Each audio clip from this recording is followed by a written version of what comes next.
ndokkale bu baax ci bés bu màgg bi nga xamante ni Mouritu Île-de-France rawatina daara Jawartulaa ñoo koy organiser at mu jot ren nag ñu toll ci 15e édition comme ni ko suñu jëwriñ Moussa Sène waxee ndànk xam naa ni nag duñu guddal kàddu gi tey dañoo taxaw ak kenn koo xamante ni moom dootuñu ko présenté kenn ci mbokki taalibe yi féete fii ci diwaanu Île-de-France muy jëwriñ Leyti nga xamante ni macha allah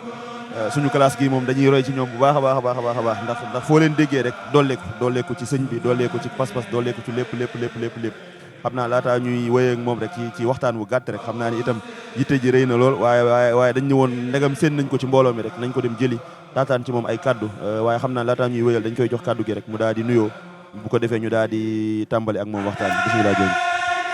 waa kay jërëjëf ñu ngi sant bu baax di am mbégte bu baax ci bi suñu borom dimbalee ñu mën a teewee jotaay bi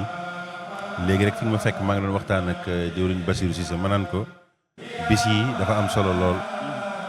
ndax maa ngi koy wax ne ko mel na ni yàlla lim gën a bëgg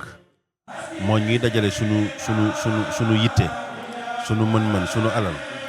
ngir di taxawal dara te moom mu tax moo tax wax na ko sànq wax ju am solo mu ne fi mu ne dafa am ñoo xam ne dañuy jàpp ne bis yi dafa bari wala bis yi nangam wala bis yi yoon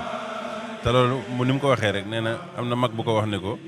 loolu ku koy wax rek yaa ngi jàppale bisi jëm ci beneen wàll ba mooy bisub seytaane te bari na ndaw yoo xam ne wala sama classe gi ñoo xam ne bis yi moo leen di dimbali ñu wan ginnaaw lu bari te it yàlla dafa wax ci alxuraan bi muy wàccee xadit xam nga lu bari ci machine yi sax xadit moo ko tax a jóg moo ko tax a mën a nekk ak yu baree bari waaye daane bi mu koy wàccee li mu ci jublu woon mooy ñu mën a muy seet ci nit ñi kan mooy nar a jëfandikoo lii ngir xeexal ko moom te xeexal yàlla dafa bari ay forme xam nga maanaam di def bis yu mel nii di xirtal nit ñi ci tax xoolal luñ fiy jàng xasida luñ fi waxtaane yàlla ak Sëñ Tuubaa loolu rek lañ fiy waxtaane loolu lañ fiy taxaw loolu lañ fiy jëmmal jotaay boo xoolee melo yi colin geeg yitte geeg lépp ci loolu rek la dellu kon loolu maanaam jar na dépenser ay milliers d'euros jar na ko yàlla xam na kon dañuy sant yàlla biñ ci mënee bokk boobu ba léegi bañ koy door yaakaar naa su ma juumul fii la ñu fekk ndax bañ koy door taverne maa ngi fa woon toog kon boobu ba léegi yàlla dogal na xëy na ñu ci am ay tawféex di ko fekkee ni ma koy waxee rek yàlla na gën a jëm kanam saa su nekk rek tawféex yi di yokk te mu ngi feeñ te bu yàlla na gën a dooleeku barke maam Cheikh Fall amiin barke borom Tuubaa ñu bokk lépp ak mboolem murit mboolem jullit insha allahu rabbi xam naa ni laaj bu njëkk bi ñuy dugg sax day jëm ci tabax gi nga xamante ni sëriñ bi doon na ko tabax jikko yi ñu gis ni jamono ji ñu xaw a nekk dañoo xaw a nekk ci crise de valeur crise morale sax mën nañ ko waxee noonu ndax buñ ko contextualiser mën na dugg ci moralité waaye ñu bëggoon xam rek nga dikkal ñu ci sëriñ bi nan la tabaxee jikko yi lan mooy jikko yi nga xamante ni sëriñ bi daan na ko def ci mag ñi ngir ñu doon royuwaay ñoom leen doon waxee saaba yee bàyyi seen bàyyi ci diine ñun mag ñee suñu bàyyi ci yoonu murit yan jikko la sëriñ yi daan faral di def ci mag ñi nga xamante ni ab murit kat loolu la war a def ab mat nekk ci saa su ne suba ak ngoon guddeeg bëccëg. ok jërëjëf laaj bi am na solo lool moom daal mel na ni sax xëy na wax ci lii de moom lu yaatu la li nga laaj ni lu yaatu la waaye nag kenn ku ci nekk ñun moo doon suñu yitte ndax li nga wax nii muy jikko mel na ni yonent bi wax na ci xadis ne loolu képp googu ma wax noonu innama bu'istu moo koy wane innama mooy dàq naa leneen lii moo ma tax a jóg innama bu'istu maanaam yabal gi ñu ma yabal dara war a ko lul utammima maqaarimal axlaaq maanaam mottali jikko yu rafet yi loolu nag waruñoo tay ji di ko waxtaanee ak di ko lijjanti ndax dafa mel ni wax ji boo ko déggee lay maye dara fa yàlla mooy ay jikko yu tedd waxtaane nañ fi bu yàggul lu jëm ci wàllu teggi nag worma te loolu yëpp day dugg ci jikko yu tedd yi. looloo sax tax ma sof laaj bi xam naa ne waxtaanee nga xam moo tax ma sof laaj bi ngir buñ ko teewloo. waaw dañ cee jàngee lu bare bu mel ni ñu bari itam rafetlu nañ ko bu baax a baax. ma ni daal loolu bu ñu fa duggaatee xam naa dina gën a am solo. ndeysaan incha allah maam loolu dafa nekk loo xam ne mel na ni mënta ñàkk ci jullit rawatina ab murit mag ñi nga laaj nag mat naa laaj ndax dafa mel ni ñooñ moo war doon suñu royuwaay ndax Serigne Touba dafa incarné li mu incarné jàngale ko waaye def ko ci ay jëmm yooyu wëlbatiku ba loolu ñoree ci ñoom ñu taxawalaat ay dëkk di fa jëmbataat lu ni mel bu kenn foog ne dëkk yooyu ñu doon taxawal dañ ko doon taxawal ngir koom-koomu àdduna wala di wut àdduna déedéet yàlla moo def ne faaw ñu organisation sociale moo tax foo nga am espace foo nga organiser ko foo nga am nu mu doxee dëkk bi di màgg ak xeet yooyu waaye li ci la gënoon ñor Sëriñ Tuubaa mooy doomu aadama bi def ci moom tabax ko defar ko ba mu am jikko yoo xam ne dana mën a jaxasoog boromam. yàlla dafa wax ne ci tënk bu gaaw yàlla dafa wax ne man sama bërëb ci jaam bi mooy xol wa nee na na nga raxas foofa assainir ko loolu ci xadis xudsi la ñëw na nga ko assainir raxas ko ndax man foofu moom mooy sa place ci yow place boobu nag mooy tawféex gi ndax yàlla bi mu la sàkkee sàkk ñun ñëpp li mu jublu woon mooy feeñal ay kéemaanam ci jaamam. ne moom trésor la woon boo xam ne maanaam dafa nekkoon moom kase ba namm ñu xam ko moo tax mu sàkk xam boobu nag lañu war a lijjanti mooy li ma junj sànq mooy yàlla xam bi mu bëgg ñu xam ko dafa fekk ne fii yaaram loo gis nit di ko bëgg wala moo xam ci lu mu mën a doon wala loo xam ne leer la wala loo xam ne tawfiix la muy àdduna muy àllaaxira lépp ci yàlla bawoo te lépp day feeñal sunu borom dëgg lii gën a neex mooy sunu borom amul lu gën a neex sunu borom amul lu gën sunu borom amul lu gën a tawfiixe sunu borom waaye nag sunu borom kenn attanu ko moo taxoon Seydina Moussa bi mu ne dama laa bëgg a gis mu ne ko mënoo maa gis ndax loolu doo ko attan amul lu ko attan waaye nag dinaa jël zarra ci sama leer wàcce ko ci benn ci doj yi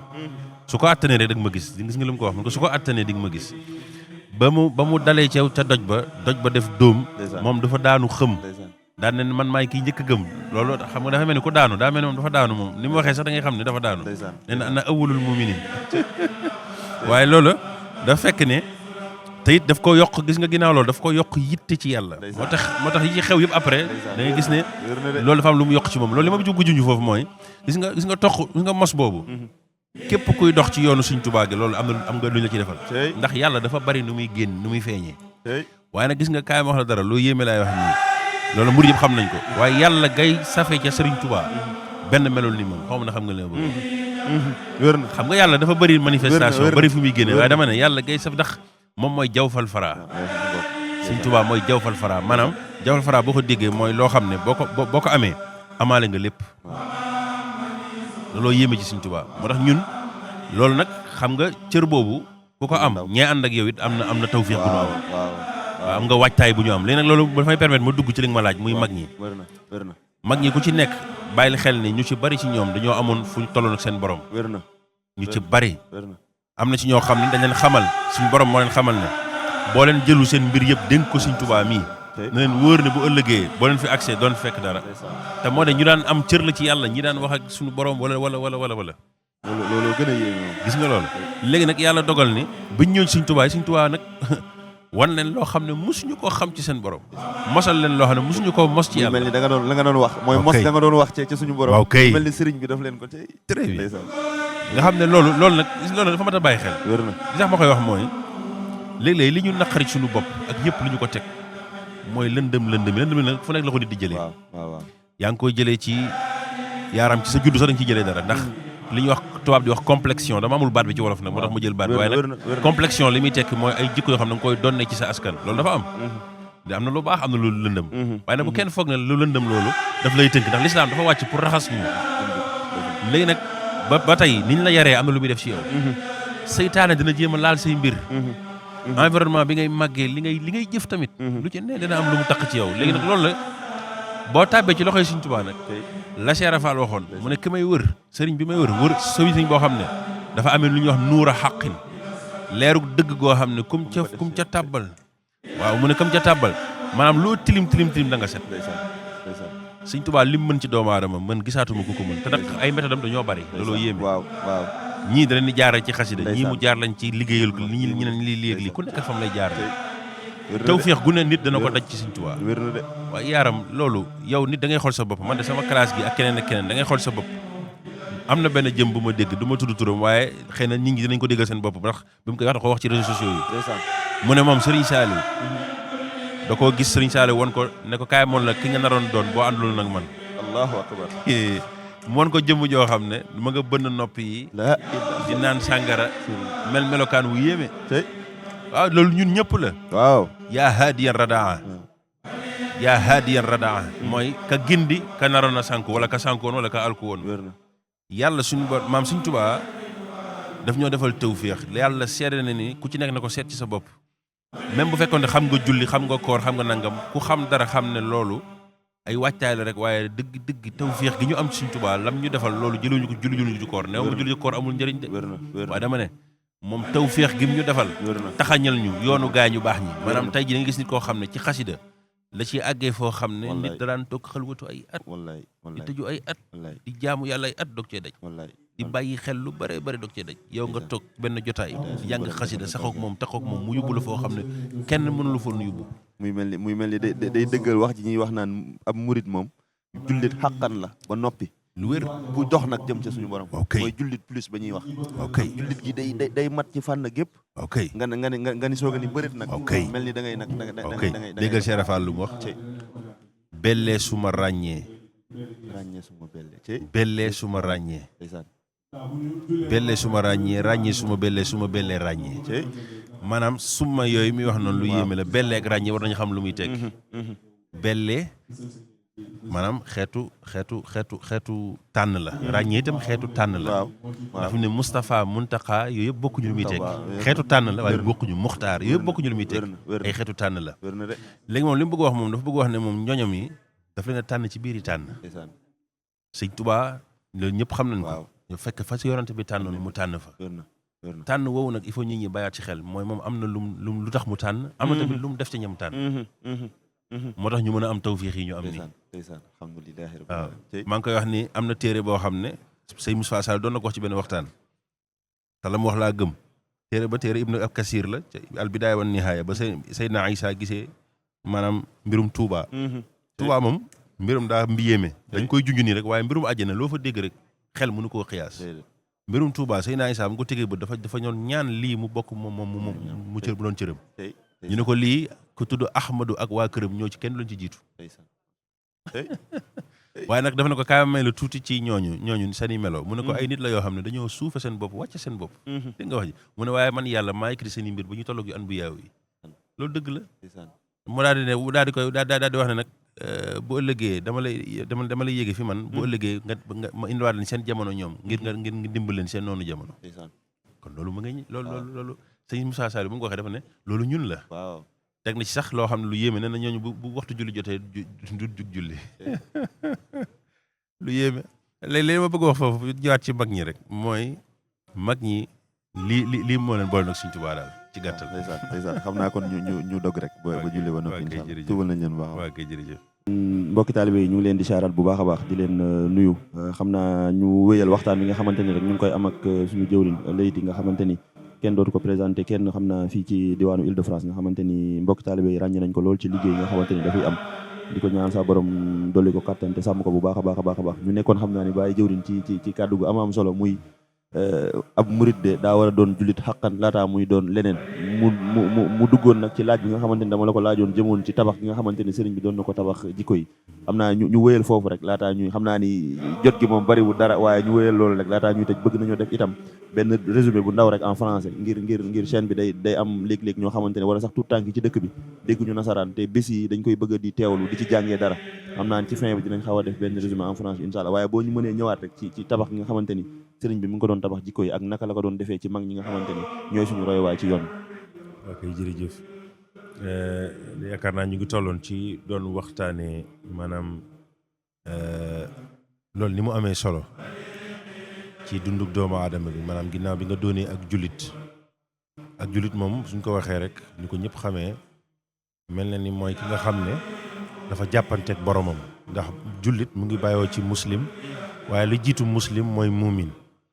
kon kii gëm mooy ki nga xam dafa jàppante kóolute di gëm ak boromam ndax muumin mu ngi jóge ci maanaam mu ngi am notion amana maanaam mooy kóolute goo xam ne yàlla da ko am ci jaam bi waaye jaam bi it am ko ci borom bi looloo indi ngëm moom mooy kóolute guy dox diggante jaam bi ak boromam léegi nag yow dafa am yow jaam bi lu tax sa kóolute ak sa borom mel ni moro mel waaye tamit yàlla wóol la bay jaarale ay mbiram ci yow mooy doon wax sànq loolu nag mooy ngëm waaye loolu mu ngi jaar ci muslim ak muhsin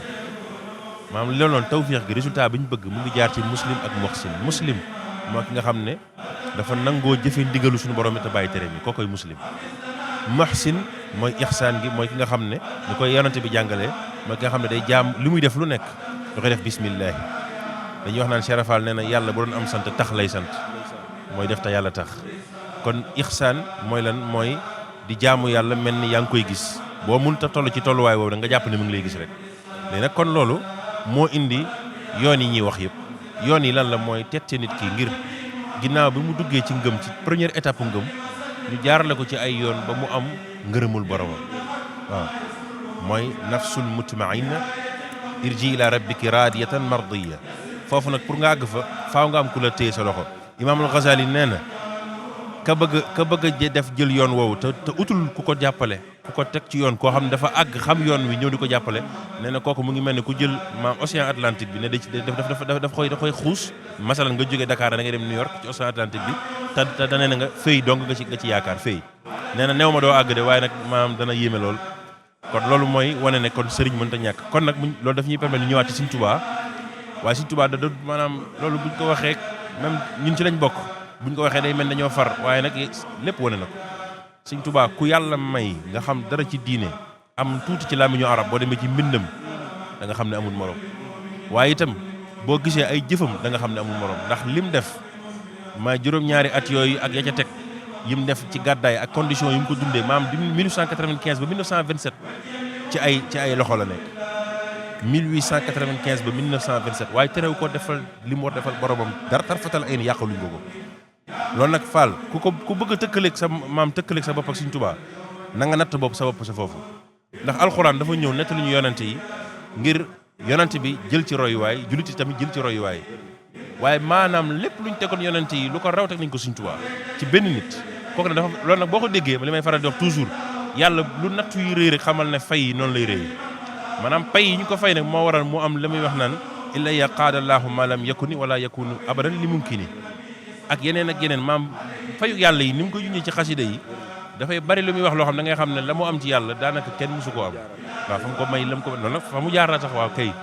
léegi nag lu mel noonu nag bu mu ko bëggalee mag ñi murit yëpp rawatina mag ñi daf leen jaarale ci ay yoon yu leer naññi waaye nag dara jiitu ci yaaram ak jëfal Sëriñ Tuubaa liggéey Sëriñ Bamba mooy lépp foofu lay daanalee maanaam seerafal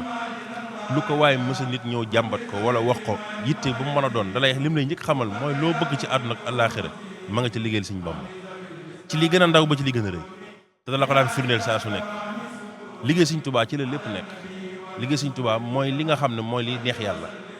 te yàlla da cee aj ay fay yoo xam ne amul fenn maanaam fay yi nekk ci liggéey maanaam yaaram nit day toog nekk ci ay yu kenn xamul tàbbi ci liggéeyal yàlla maanaam ci diggante bu gàtt mu jëlee ci loo xam ne mara day taali maanaam kenn mosu koon fooge maanaam kenn mosu fooge ne nit mën naa àgg fii ci diggante bu gàttee noonu te loolu liggéey Sëriñ Bamba moo koy maye. Cheikh Issa Diène ñëpp xam nañu bi mu ñëwee ci Sëriñ Tuubaa diggante bu gàtt ci luñ ko doon baleloo la amee la ràngee li mu doon ràng yëpp te dañ koo taxawal buñ ko taxul woon bul xam fu muy àgg sëñ bi moo yëg ay mbiram fa muy na muy yokkee mu xam ne lii bu ëpp bu dee amee fu muy àgg day ëpp mu ne ko nañ dem taxawal ko ay buñ ko taxawul woon waaw Cheikh Rafal mu kenn waxaale ko maanaam mag ñi ñëpp boo xoolee jëf li tax jëf am solo ma di ko tudd mooy dama laajoon borom ngàcc yàlla na ko yàlla dolli leer ak ngërëm borom ngàcc sëñ Massamba Fall moom sëñ Modou Moustapha Fall amiin barke borom Tuubaa ma ne ko Fall day ñun ginnaaw bu ñu jébaloo kër Cheikh Rafal li ma bëggoon a xam mooy lan moo ñuy gën a may tawfiix ci Cheikh Rafal mu ne tekk lu yàgg daan na ma du yi gars yi di wax de waaye jëf mooy lépp mu jëlee ma ci sëñ Modou Moustapha Fall ba jamono boobu sëñ Cheikh Jëmb Fall moo fi nekkoon mu may leeral ku ci nekk la la jëf may daal di ma leeral ma sëñ Cheikh Jëmb Fall ci jamono boobu mu ne ma loo ko gis mu am ko rek na la wóor na jëf ak ko may kon jëf bu ko kenn xeeb jëf ndax alxuraan boo xoolee ginnaaw ngëm saa yu waxee allazina amanu ci teg amilu saalihaat amilu jëf li yabluwakum ayyukum ahsanu amala jëf kon nag lépp jëf la yaay nag xasida yi jëf la waaw jàng gi loolu foofu waaw xasida gi jëf la al ilmu wal amal gi très bien jërëjëf xasida jëf la moo tax xasida nga ci amee ay maanaam booy xool danaan nañ defal sama xasida gi mu doon payub jëf la wax de jëfu yonent yi xoola saana illaahi maanaam ñee dañ doon xare jëf la waaye da ngay jàng saana illaahi nga am ci waaw mel ni ko xare yooyu kon nag xasida yi loolu moom xaas la xaas la boo xam ne buñ sañoon ñëpp xam ko rawatina waa lislaam maam ak dommage ni ko nit ñi umpalee xasida kéemaan la gu wàcc ci kaw suuf waaw kéemaan la gu wàcc ci kaw suuf cëru yonent bi la woon nag moo tax Sëñ Tuubaa ne xasaayidi min mu'jizaatil muntaqa waxu xam nga na fa karaamatu xattu yad yi loolu day wax ci maam Sëñ Tuubaa dafa bëri loo xam ne da ciy doxal ak oyof rek waaye wax na ci ay leeral yu bari yu wane ne loolee cërug yonent bi la day mel ni sax karaamatu xattu yad googu junj la woon ci waaw kay wane ni bind mi kat donte ni man maa koy bind Ahmadou waaye kama koy bindal mooy kële waaw kay mel ni foofu loolu lañ doon yóbbu yow ni nga ko déggee noonu la nga xam ne kon loolu man xam nga buñ ne mu'jizaat rek mu'jizaat lu yéeme la ndax karaama mu'jizaat ko ëpp doole mu'jizaat nag cër la bu yéeme xasaay nag dafa nekkoon ci loo xam ne ci alalu yonent bi la bokk waaye nag xam nga yonent bi bañ koy laaj sax gis nga salaatu ala nabi xam nga salaatu ala nabi ndigal la salaatu ala nabi ndigal la nit ñi dañ koy fàtte sallu alayhi ndigal la nit ñi digalee julli noonu lañu digalee julli ci yonent bi waaye nag yonent bi ba ko sahaaba yi laajee da ngay xam ne yonent bi nit la koo xam dafa bëri kersa te bëri yar ak tegg dafa sëgg xam nga war a wax sa bopp dafa métti dafa sëgg nii daal di junj salaatul ibrahima bi mais dafa am kersa waaw très bien lii nag moom nga foog ne moom mënoon na bind ci boppam lii déedéet fa la yàlla sàkk jëm yoo xam ne mooy def taxawaay bi mooy xidma bi macha allah Baye Leyti am na solo lool kàddu yi am na solo lool te matale njàngat yi ñu ci mën a def bari na lool xam naa ni moom lii moom luñ leen di waajalal monté ko am nuñ ko def ba nga xamante ni ku ko bëgg a topp incha allah di nga ko mën a topp bu baax a baax léegi comme ni ñu ko doon waxee sànq rek on va essayer de faire un bref résumé de ce qu'on vient de dire par rapport à la dimension de Cheikh Ahmadou Bamba, à la dimension spirituelle notamment, mais aussi à toute la manière, toute la palette de méthodes qu'il a mis en place pour un peu permettre aux premiers disciples de se débarrasser de tout ce qui est complexion, comme vous disiez tout à l'heure, de tout ce qui est mauvaise habitude, de tout ce qui est, voilà, toutes les choses en tout cas illicites. Et aujourd'hui, si vous pouvez nous donner, je ne vais pas dire des conseils, mais revenir un peu sur comment Cheikh Ahmadou Bamba mettait en place cette méthode-là. En quoi consistait la méthode et comment cette méthode-là permettait aux premiers disciples d'avoir une certaine prédisposition par rapport à Allah subhanahu wa ta'ala. Bismillah, bi barakati Cheikhul Khadim. Merci pour cette question qui vraiment, comme on le disait en Wolof, est une question importante dans notre époque. Parce qu'on vit une époque qui est très troublée, où les forces obscures semblent dominer. Parce qu'on voit que tout ce qui relève des pratiques zulmanies, qui relève des ténèbres, de tout ce qui est obscur. Quand on dit obscur, c'est tout ce que Dieu n'agrée pas. Tout ce que Dieu n'agrée pas, ça relève de l'obscurité. Et en fait, cette obscurité-là même sera traduite chez la personne qui en est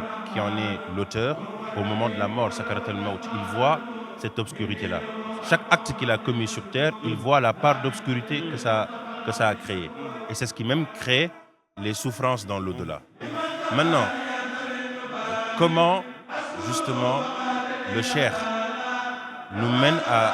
éviter ces écueils-là, à éviter cette obscurité qui est en nous et qui est autour de nous. Il faut savoir que Ibn Arabi, radiallahu ta'ala anhu, avait fait une très belle analyse. Il y a un hadith Quds où Allah subhanahu wa ta'ala dit au dernier tiers de la nuit, on dit qu'Allah se rapproche du premier ciel. Et quand il se rapproche du premier ciel, il fait preuve de mansuétude, de miséricorde en disant qui demande et je l'exaucerai. C'est-à-dire que sans condition. On va dire que ce sera sans condition dans ce cas-là. Qui demande pardon et que je le pardonnerai. Que Dieu fait rapprocher sa miséricorde. Écoute pourquoi je prends cet exemple. Parce qu'Ibn Arabi il dit quelque chose d'important qui annonce la venue de Cheikh al-Khadim. Ibn Arabi il dit, certes il faut le prendre au sens littéral. Toutes les nuits, les choses se passent ainsi. Mais il dit, il faut le prendre aussi dans un cadre allégorique. Où Allah subhanahu wa ta'ala nous fait comprendre que si on prend toutes les époques et qu'on les divise en trois, le dernier tiers, c'est-à-dire Akhiru Zaman, c'est une période où il fait très très sombre. mais Dieu rapproche sa miséricorde. Les choses qui étaient beaucoup plus difficiles à obtenir avant seront facilitées. Il dit même que certaines compréhensions spirituelles, certains accès spirituels seront beaucoup plus facilités. Et ça, on le voit avec Cheikh Khadim. On le voit avec Cheikh Khadim. Pourquoi? Parce que tout à l'heure, on parlait des Qasaïd. Beaucoup de gens qui ne connaissent pas les Qasaïd et leur potentialité pensent que c'est juste des poèmes que le Cheikh a écrits parce que c'était un amoureux d'Allah et de son prophète et qu'il a eu la chance de pouvoir écrire en langue arabe et qu'il a juste écrit des belles paroles. Alors que d'abord, voilà. Alors qu'il faut d'abord savoir une chose. Les lettres arabes sont des lettres sacrées. On a eu une discussion en venant où on parlait de certaines choses qui sont dans les qasaïd, ou par exemple certaines lettres, par exemple le sad ou le mim, quand on les ouvre et qu'on écrit certaines choses dedans, c'est pas des talismans, hein, c'est des prérogatives que Dieu a données à ces huruf. Mais en fait, pourquoi par exemple le sad et le mim vont toujours dans le sens de tout ce qui permet de protéger? Parce qu'en fait, chaque lettre est attachée à un principe. Et ça, je vous renvoie à certains écrits soufis, et les gens vont pouvoir comprendre. C'est-à-dire que chaque lettre, alif, jusqu'au alif abajada, jusqu'à la dernière lettre, la 28e, chaque lettre est attachée à un principe sacré. C'est pour ça que le Coran, les récompenses sont récompensées pas par ayah, mais par huruf, d'après le hadith du prophète. Et chaque huruf dans le Coran est à la place où elle doit être. Et Seigne Touba dit, quand j'écris mes qasaïd, chaque huruf vient me dire à quelle place je dois être. Même à telle ou telle place. Merci. Où est-ce que vous voulez me mettre? Où est-ce que vous pouvez me mettre? Et donc ça veut dire qu'il n'y a aucun, c'est pas une œuvre intellectuelle. Non. Il dit que ces écrits viennent de Lawh al-Mahfouz. Ensuite, il te dit que mes écrits font trembler Qulub al-Anbiya, les cœurs des prophètes. Il va plus loin. Les Malaq al-Tubaqi,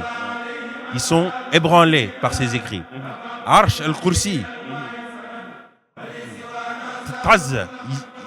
le Arash est en mouvement à cause des écrits. Ça veut dire que quoi? Ça veut dire qu'il y a une lumière d'Allah et de son prophète qui emplissent ces écrits. Donc quand nous allons vers ces écrits, c'est pour justement puiser de cette lumière. Quand Allah subhanahu wa ta'ala dit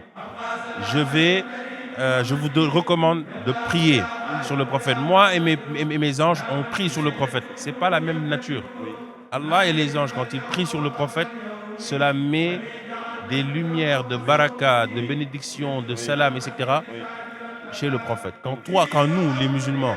on fait la prière sur le prophète, qui est un adab déjà envers le prophète. C'est un adab envers le prophète. Mais en fait, nous, on va chercher de cette lumière pour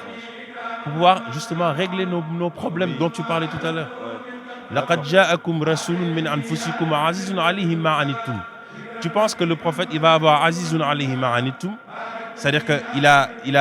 ça lui pèse nos problèmes à nous dont tu parles, et que Dieu ne mettra pas la solution en lui? C'est pas possible. Donc c'est dans ce verset même qu'on comprend,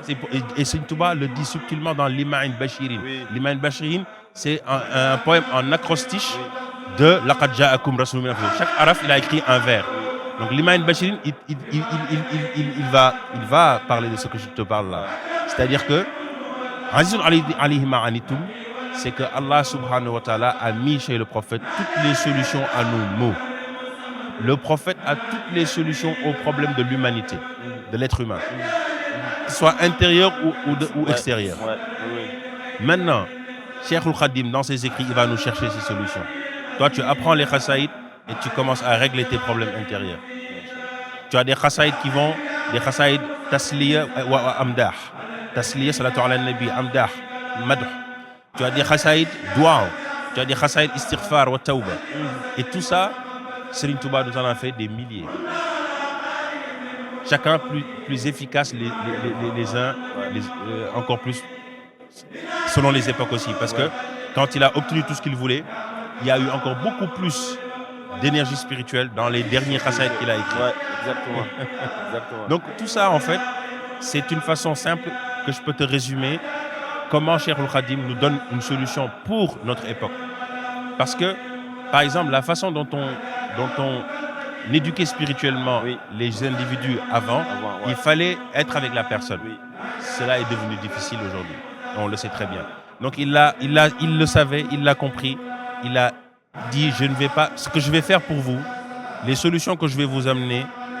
je vais les mettre dans mes écrits, dans les khasaïd. Et vous verrez, il a dit dans Khatimatul Munajat, on l'a trouvé avec Khatimatul Munajat à N'Yarem en 1927, avant qu'il rejoigne son Seigneur. Dans Khatimatul Munajat, il dit, je serai avec mon Seigneur pendant 400 ans après cet écrit.